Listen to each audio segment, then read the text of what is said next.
Ja, lige når jeg vil lave en investering, skal kalkyle. Og til at starte med, der vil vi finde investering. Og der tager man den her plus den her.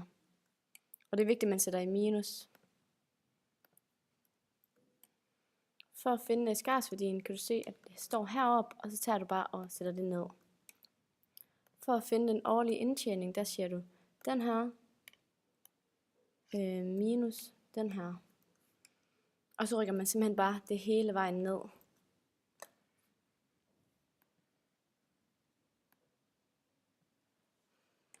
Og så kan man lige altså her lige bagefter kan man så lige finde summen af det hele ved at trykke sum. Og så tager man bare simpelthen alle.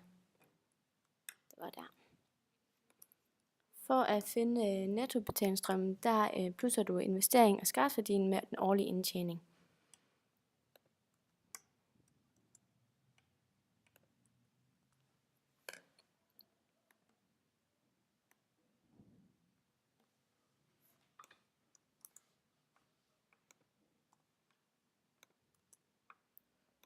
For at finde faktoren, der kigger du på renten heroppe, og der kan du se, at der står 11 her i renten. For at beregne den, så er det vigtigt, at du lige trykker herop for at skrive potens. Og så tager du 1 plus 0,11 minus den årlige. Så er det vigtigt, at du lige låser den her, for så bliver der ikke noget galt med det. Og så vil du være, så trykker vi den bare hele vejen ned.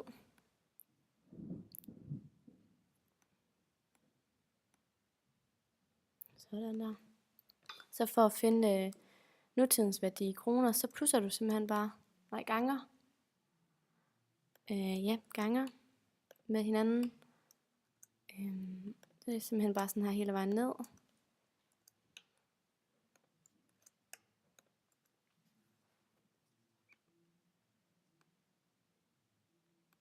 Ja, og så for at finde ud af, om det er lønsomt, så plusser du simpelthen alle dem her.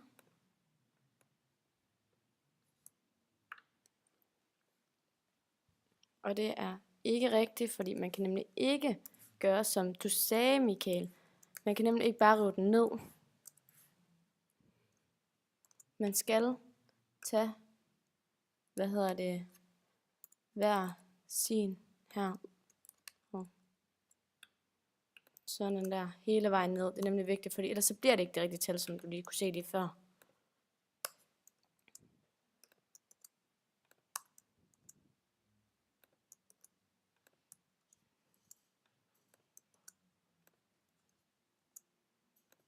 Og sådan der.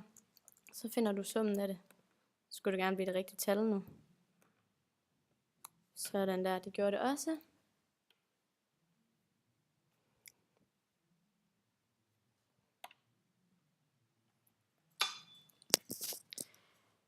Derefter så skal vi finde ud af, der kan vi så se, at det er lønsomt, fordi nutidsværdien er over 0.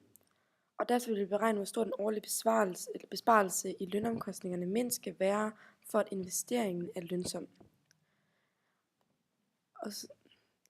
Og så derfor vil vi gå ind i målsøgning, hvor derefter vi skriver 0, fordi den skal være over 0. Så tager vi så den besparelse i lønomkostningerne.